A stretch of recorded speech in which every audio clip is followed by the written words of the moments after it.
father had a second job as a pastor. He was a school bus driver, and so the school bus had a schedule, and he asked me, he said, "Did you get the animals taken care of?" And I said I didn't, and it made him mad, and in a momentary loss of control, he clenched up his fist and made a stern face come across his brow, and he said, "You are as worthless as a sugar ant." Except he didn't say sugar. And I heard worthless echo in my heart for decades from my father. Isn't it interesting how a single sentence can become a life sentence? Some of you have been hearing something like that for a long time that came from the mouth of someone you love, who had that kind of influence over you. And I have created father wounds. I have 3 sons. And I know that if they were here today, they would say, "Dad, you've done just as bad as your dad did, and you've done worse." And I mean, everybody. And you know why I created father wounds? Because I'm a man, and I have the sin contagion, and I infect my sons with it. And I've hurt them. I've hurt them deeply.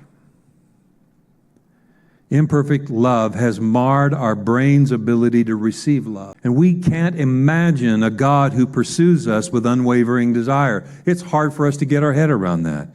We think we have to sing and dance for God, believing His attention is fleeting. If I don't get His attention quick, He's going to go on to something else. We think we have to run after God and wave our hands and our arms to get His attention. We believe that we have to formulate and follow formulas and memorize scriptures as incantations in order to get His attention pointing in our direction. We believe that He will stay pleased with us if we do not slip up in a certain kind of spiritual performance to-do list. We fear that our secret sin that we've kept hidden for years, if it comes out, it will tear it with our Heavenly Father, and He will never want to be around us again. We are fearful that if we are found out, God will banish us from His presence forever.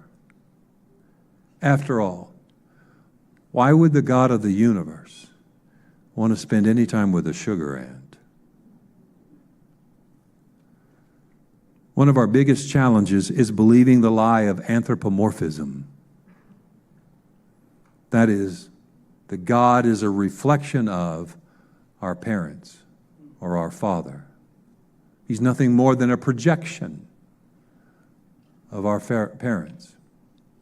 And then I have this lie interrupted by a prophet where the prophet tells us that God said in Hosea chapter 11, "I will not execute the fierceness of my anger, for I am" who?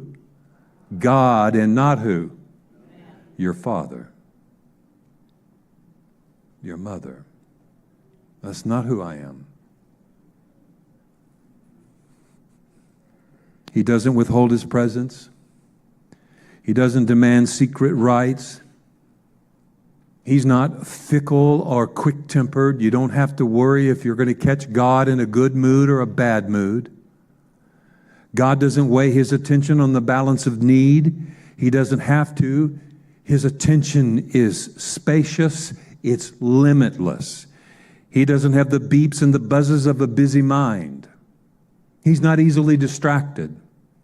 He has ample time to stand with us as we gape at the wide smear of the Milky Way, a billion pinpricks of light in the middle of the night. He leans over our shoulder as we cradle a newborn baby or grandbaby, wondering at the tiny bow-shaped lips, the nearly translucent eyelids, and He whispers with joy in His voice, "She's very good." He sits on the couch pulling us near as we watch the evening news, overwhelmed at the current of pain pulsing through the world.